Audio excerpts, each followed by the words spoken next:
এই মুহূর্তে আমি আছি উদ্যোক্তা পত্রিকার যে 4 বছর বার্ষিকী যে অনুষ্ঠানটা, সেই অনুষ্ঠান থেকে আমি সরাসরি সেকেন্দার বক্সি আপনাদের নিয়ে আসছি খন্দকার টাওয়ারে। এই টাওয়ারে আজকে উদ্যোক্তাদের যে মেলাটা হচ্ছে, সেই মেলাটা থেকে আমি এক আপার সাথে কথা বলবো। এখানে বরিশালের যে ঐতিহ্যবাহী খাবারগুলো, সেই খাবারগুলো আপা এই তুলে ধরবে আমার এই পেজের মাধ্যমে। আপনারা আমার সাথে থাকুন। আমি এখন চলে যাচ্ছি আপার কাছে। আপার যে বরিশালের যে ঐতিহ্যবাহী খাবার, সেই খাবারটা আপা আমাদের মাঝে এখন বলবে কি কি খাবার নিয়ে এই পণ্য প্রদর্শনীতে আসছে। আসসালামু আলাইকুম আপা। ওয়ালাইকুম আসসালাম, কেমন আছেন আপনি? আলহামদুলিল্লাহ, অনেক অনেক ভালো আছি।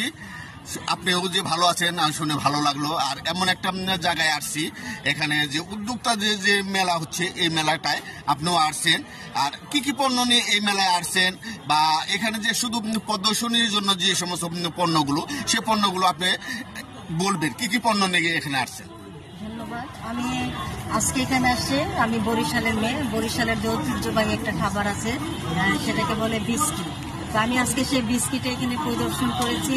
আর সাথে কচুর আচার আছে, তারপরে আম কাসুন্দি আছে, তারপর আপনার ছোট ছোট আমের বার নিয়ে আসছে। তো বিস্কিটটা হচ্ছে আমাদের বরিশালের একটা ঐতিহ্যবাহী এবং খুব প্রিয় খাবার, যেহেতু এটা এখন বর্ষাকাল। আর এটাই বর্ষাকালে এই খাবারটা সব ঘরে ঘরে খুব মজা করে খায়। আর মনে হয় যেন এই সিজনে এই খাবারটা না হলে আমাদের বরিশালের মানুষের চলে না।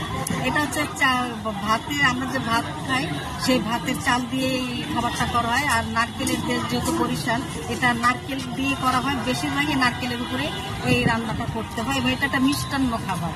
আর আমি এই খাবারটা করেছি গোলপাতা গাছের গুড় দিয়ে করেছি, যার জন্য এটা অনেক সুস্বাদু এবং খুবই স্বাস্থ্যসম্মত। আর আরেকটা কথা বলতে ভুলে গেছি, আপনি পেস্টের নামটা বলে করবেন, যদি কেউ আমার ফ্যান ফলোয়ার যদি কেউ নিতে চায়, তাই জন্য আপনাকে নক করতে পারে। আমার হচ্ছে বাহারি আচার।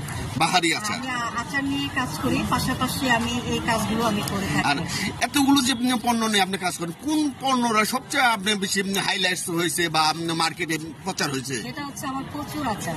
কচুর আচার। কচুর আচার আর আপনার গোলপাতা গাছের গুড়, ওই দুইটা জিনিসই আমাকে খুব হাইলাইট করেছে।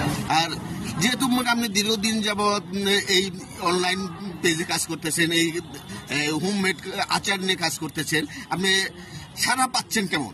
ইনশাল্লাহ আমি অনেক ভালো সারা পাচ্ছি। সবাই আমার কচুর আচারের ভক্ত, আবার গোলপাতা গাছের গুড়। তারপর আপনি নিশ্চয়ই জানেন আমাদের নিজস্ব একটা কোম্পানি আছে, টপ 1 সিনথেটিক ডিটারজেন্ট পাউডার। এটাও আমি খুব সারা পাচ্ছি, এবং এটা তো আমাকে অনেকে ভালো করে চিনেন, সিনথেটিক ডিটারজেন্ট। আর যেহেতু আপনি এই